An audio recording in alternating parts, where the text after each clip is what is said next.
Saudara-saudari yang dikasihi Tuhan, sebagai anggota Kongregasi Misi Serikat Sabda Allah, hari ini saya bersama dengan saudara-saudara seserikat merayakan pesta Santo Yosef Freinademetz, misionaris pertama SVD yang dikirim untuk bertugas di Cina.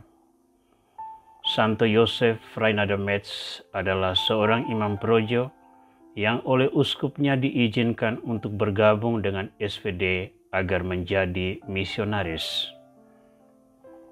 Tanggal 2 Maret 1879, bersama dengan seorang misionaris lain, ia diutus ke Cina. Ternyata perjalanan itu adalah perjalanan satu arah, karena ia tak pernah sekalipun kembali ke Eropa sampai akhir hayatnya. Ia meninggal dunia pada tanggal 28 Januari 1908 di tengah umatnya. Sebagai seorang asing, ia belajar kearifan lokal dan mencintai budaya Cina. Kaderisasi awam sangat diperhatikan dengan mendidik para katekis dan menerjemahkan katekismus ke dalam bahasa setempat.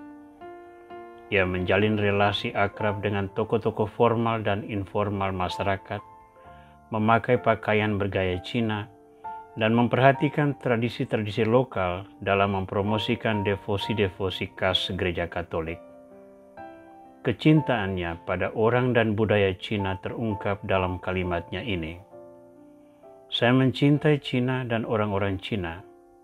Saya ingin mati dan dikuburkan di antara mereka, dan di surga nanti saya mau tetap menjadi orang Cina. Pada episode ke-131 ini, kita hendak merenungkan tugas-tugas gereja yang bermacam-macam yang disimpulkan dalam 5 tugas pokok, yakni kerikma, koinonia, diakonia, liturgia, dan martiria. Saya akan memanfaatkan beberapa episode ke depan untuk merenungkan peranan-peranan penting ini yang menjadi kekhasan gereja di dalam kerasulan tata dunia. Gereja tidak semata-mata menguduskan dirinya sendiri dalam doa dan ritus-ritus sakramental, tetapi juga terlibat dalam karya-karya konkret kemanusiaan untuk semua orang, tanpa memandang suku, agama, ras, golongan sosial, dan aneka kelas lainnya di dalam masyarakat. Tema refleksi kita kali ini adalah kerikma. Apa itu kerikma? Kerikma berasal dari bahasa Yunani yang berarti mengumumkan kepada orang banyak. Dalam Perjanjian Baru, kerikma diartikan sebagai pewartaan awal untuk memperkenalkan orang kepada Kristus. Dalam sejarah gereja, kewajiban memperkenalkan Kristus ini menjadi tugas dan perhatian utama yang terus diwariskan hingga hari ini. Hierarki gereja yang berperanan besar dalam institusi pun punya tugas pokok pewartaan sabda Tuhan, memperkenalkan Kristus kepada orang banyak, mulai dari Sri Paus, para uskup, imam, dan diakon. Selain itu, tugas ini melekat pada baptisan kita, sehingga menjadi kewajiban setiap orang Kristiani. Anda dan saya sama-sama bertugas mewartakan sabda Tuhan. Yang berbeda mungkin skala tanggung jawab dan metode serta tuntutan yang melekat pada kewajiban itu. Semua itu dijalankan sesuai dengan perintah Kristus yang diucapkannya di hadapan para rasul, sebagaimana tertera dalam Injil Matius bab 28 ayat 18 sampai 20. Yesus mendekati para murid dan berkata, "Kepadaku telah diberikan segala kuasa di surga dan di bumi. Karena itu pergilah, jadikanlah semua bangsa muridku dan baptislah mereka dalam nama Bapa dan Anak dan Roh Kudus. Dan ajarlah mereka melakukan segala sesuatu yang telah kuperintahkan kepadamu. Dan ketahuilah, aku menyertai kamu senantiasa sampai akhir zaman." Perintah ini ditanggapi secara serius oleh para murid.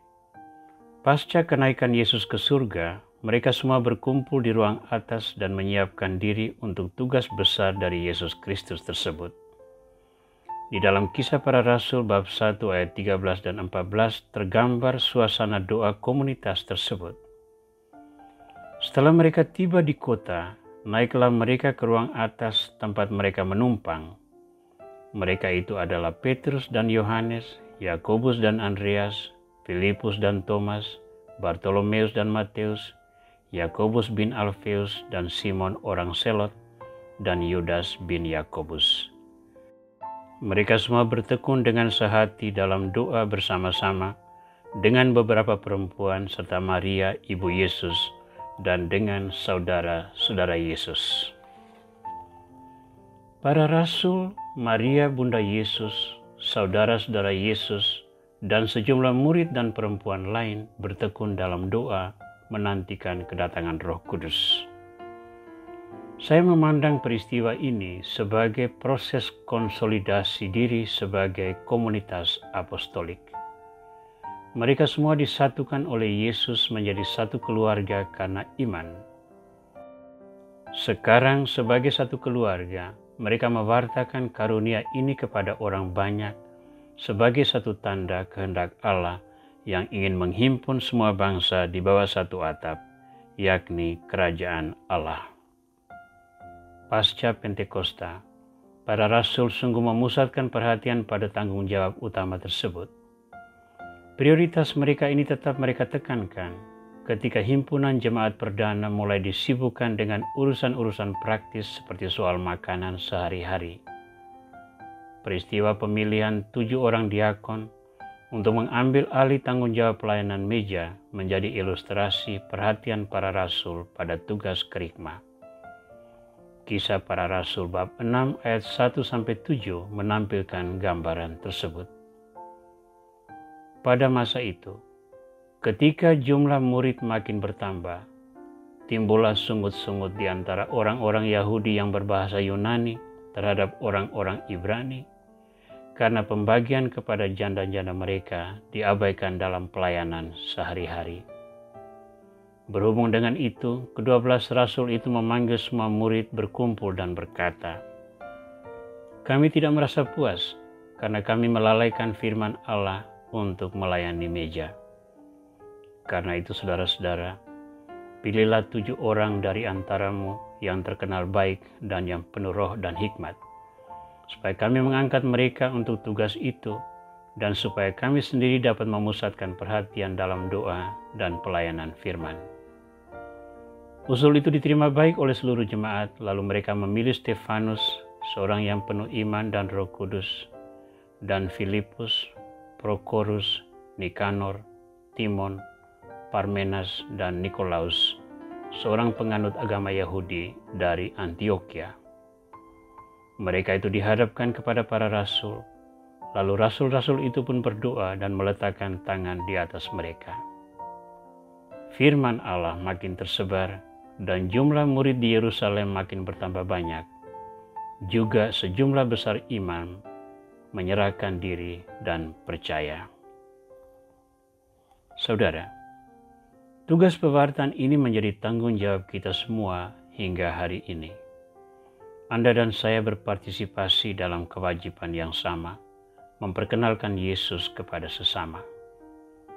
Kewajiban itu dapat kita lakukan dalam khotbah, refleksi, pengajaran, dan sebagainya untuk menumbuhkan pengetahuan. Namun kewajiban itu dapat juga kita wujudkan dalam perbuatan konkret, sehingga menjadi teladan moral sosial. Semua itu hanya mempunyai satu tujuan, agar orang-orang menerima dan mengimani Kristus. Namun sejalan dengan perkembangan waktu, realitas hidup menuntut perhatian kita atas berbagai hal. Maka kita tidak hanya mewartakan firman, tetapi juga mengurus pengembangan sosial ekonomi, relasi dan komunikasi dengan masyarakat, membentuk tata kelola organisasi, dan sebagainya. Walaupun demikian, bendera yang harus dikibarkan adalah kerikma. Dalam tugas dan peranan apapun, pewartaan harus dinomorsatukan. Semoga oleh perkataan dan perbuatan kita, akhirnya nama Yesus yang dikenal, diterima dan diimani oleh orang-orang banyak yang menerima pewartaan kita. Tuhan Yesus Kristus, oleh pembaptisan suci yang kami terima, kami terikat pada kewajiban untuk mewartakan kerajaan Allah. Semoga Engkau selalu menyertai kami, sehingga berkat pencurahan Roh Kudus, kami selalu memelihara persekutuan umat beriman dan terus bersaksi tentang keselamatan-Mu kepada dunia di sekitar kami. Amin.